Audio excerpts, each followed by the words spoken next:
Okay, so our first question, which of these parts of the eye can be affected by diabetes? Ms. Mensah described it so brilliantly. So is it the cornea? Is it the macula? Or perhaps you're not sure which part of the eye? Was it the cornea or the macula? Which part can be affected by diabetes? And you can see here, yep, most people have got it. It's the macula, the one that deals with the area. But that's our next question. Which part of the vision is the macula responsible for? Is it for central vision and the fine detail? Or perhaps it's the peripheral vision, remember? The side vision. Or are you not sure? The macula was really important. Ms. Mensah mentioned it. Which part of the vision is that macula responsible for? Central vision? Central vision and the fine detail. Okay, so most people got that right. It's not the peripheral vision, but that central vision where you see the lines on the face. And what about the retinal screening? When is it recommended? Now, we talked a little bit about it. Do you know when retinal screening is recommended? Is it when you have symptoms, or maybe when your vision is affected, you should then go for retinal screening, or at least once a year? What do you think? When should you have your retinal screening? Well, actually, at least once a year, and the vast majority of people have said that, because screening is about picking up those early changes so we can do something about it. And what can cause diabetic retinopathy? Is it the uncontrolled blood glucose levels, the high level of blood cholesterol, high blood pressure, or all of the above? What can actually cause these diabetes-related retinal changes? Glucose, cholesterol, blood pressure, all of the above. It's all of the above. Well done. So this is about holistic health. This is about doing all you can to try to prevent any eye conditions that we can.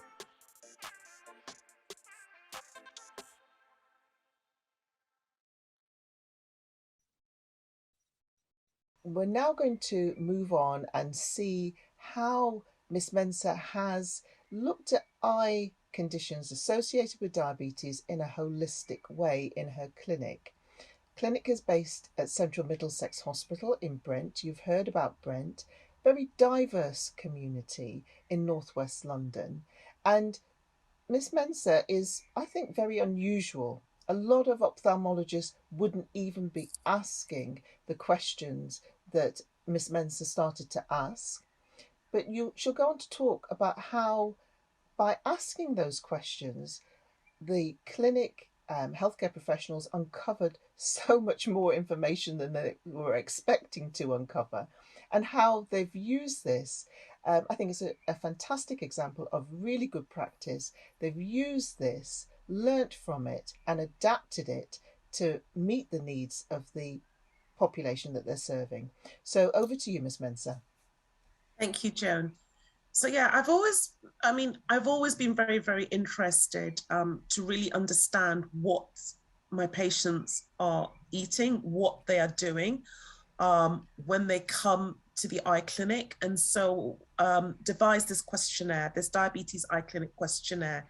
And what happens is the nurses and the allied health professionals, what they do is they interrogate. No, they don't. They just ask them these questions.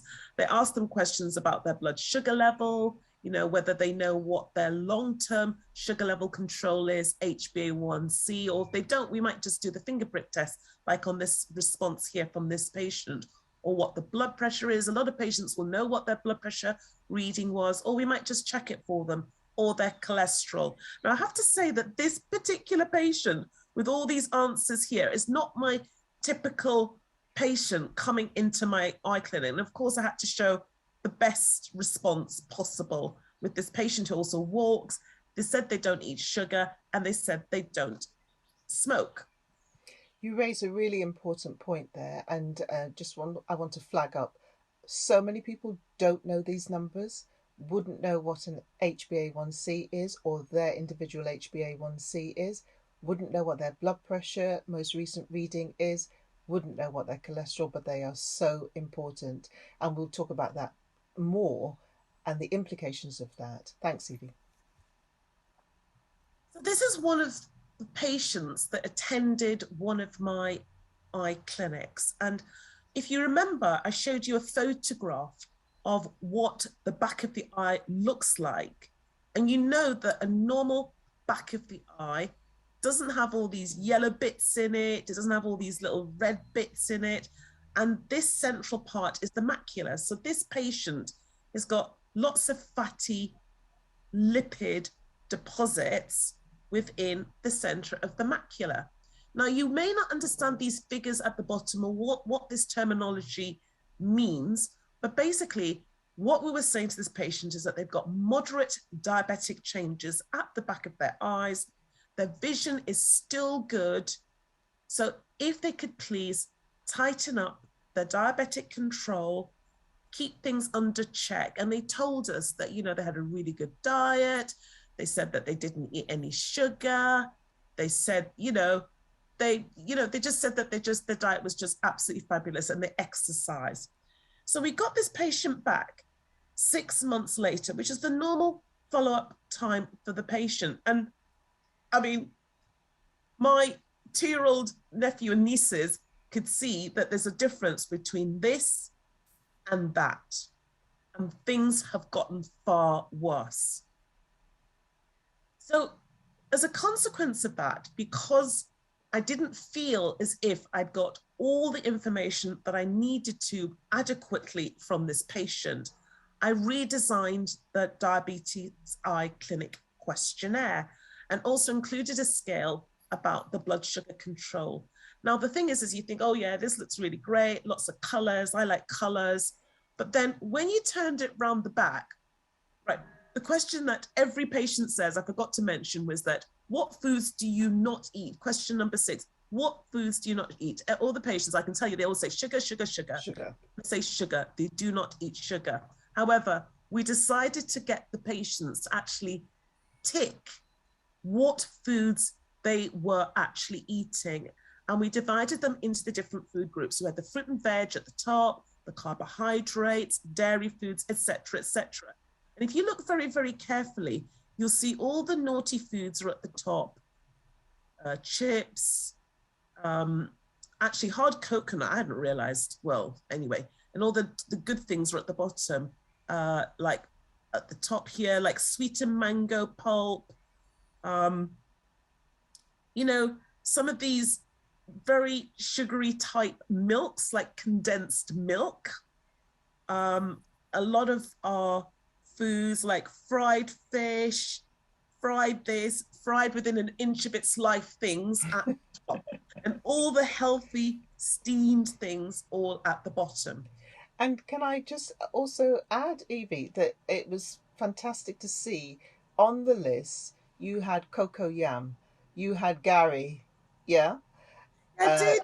You've got, what else can I see there?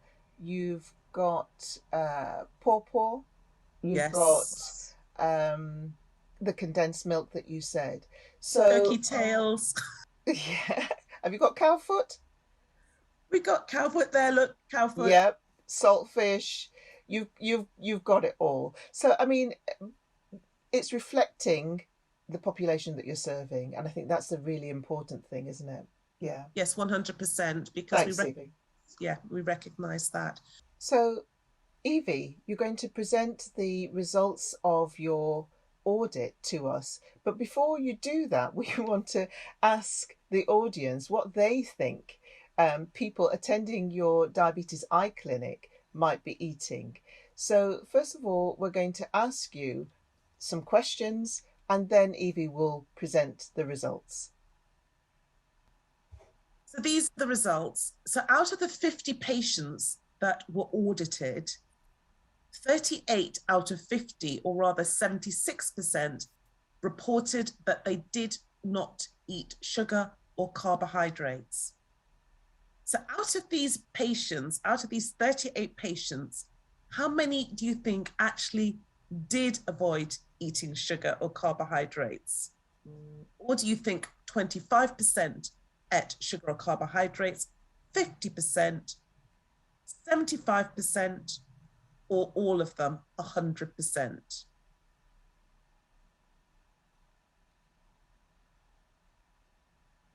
The answer is all of them actually ticked sugary or carbohydrate foods at the back of the diet sheet. So the answer is 100%.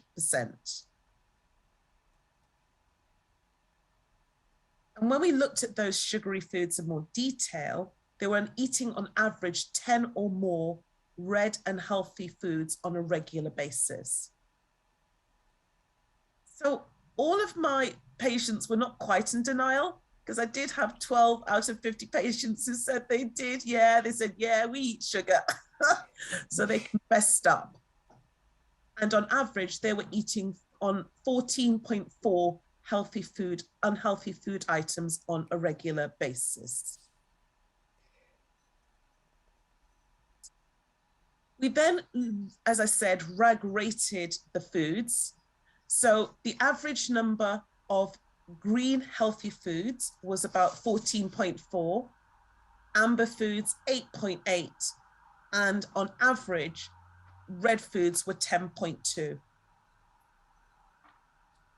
When we looked at the HbA1c, or the long-term blood sugar control, the average number that we had for our patients was 70.6 millimoles per mole. The average cholesterol level was about 4.26, and 26% of our patients said that they did not exercise on a regular basis, although 61% reported walking on a regular basis, and only 13% said that they did moderate to high intensity exercise on a regular basis. So the conclusions from our audit was, for the new patients that were attending the diabetic eye clinic, the majority of them did not believe that they ate sugar or carbohydrate foods on a regular basis, when in fact they did. They ate it quite regularly. There were a significant number of my patients who had high HbA1c levels, more than 81%. And also these results imply that we really needed to do a little bit more with our patient education, engagement, and awareness. That's fantastic, Evie. I mean, that last slide that you showed, if you could show that one again for us, because I think there's just so many powerful messages from that.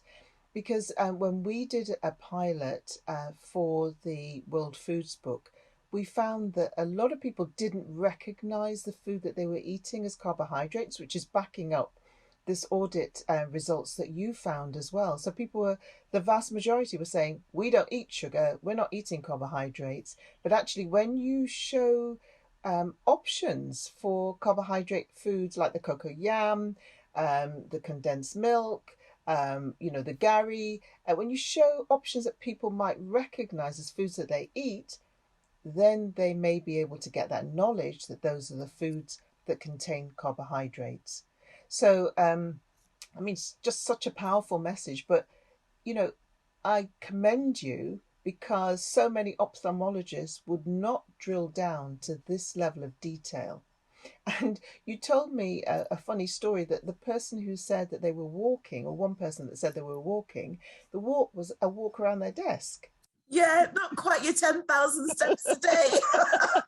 I think that's more like 10 steps a day rather than 10,000. But it just shows the importance of communication and taking the time to ask the question in a way that people might understand or relate to, so that you get the information and then you're able to work with that person to improve their health.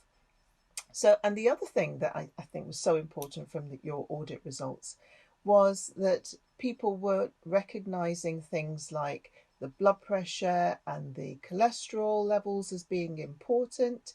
And, you're saying that there's this lack of education in terms of us as healthcare professionals, because I think it's our responsibility, isn't it? Yes. That we make people aware, that we give people the knowledge, and so then they have that knowledge that they can use to make informed choices. S- 100%. yeah, so I mean, I'm sure the engagement increased as well, because when you see things like Gary and so on, then you're going to be more engaged with this healthcare provider because they understand you, they get you. Yeah. So such a powerful result from the audit. Yeah. Thank you so much indeed, John. Thank you. Well, talking to our patients, everybody who knows me, I love talking to my patients. I love hearing their stories. I love it. I really enjoy my clinics, and I like hearing about what's going on. And this patient particularly, I really, really enjoyed. So she came along. She was one of my patients from Ghana.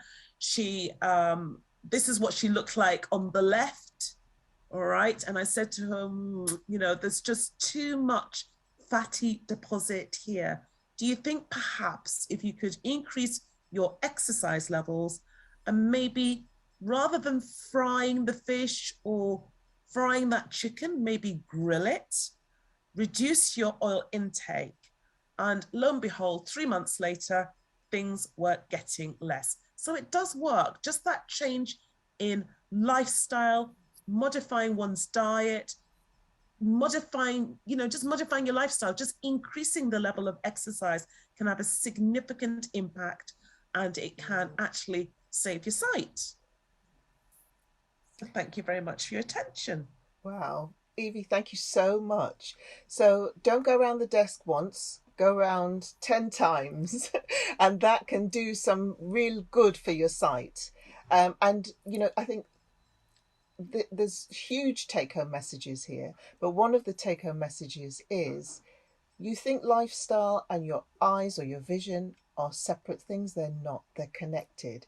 And what you're doing for your general health is going to help the health of your eyes just as much as it will help the health of your heart, your feet, your kidneys, just your general health. So wonderful, powerful messages there, Evie. Thank you so much.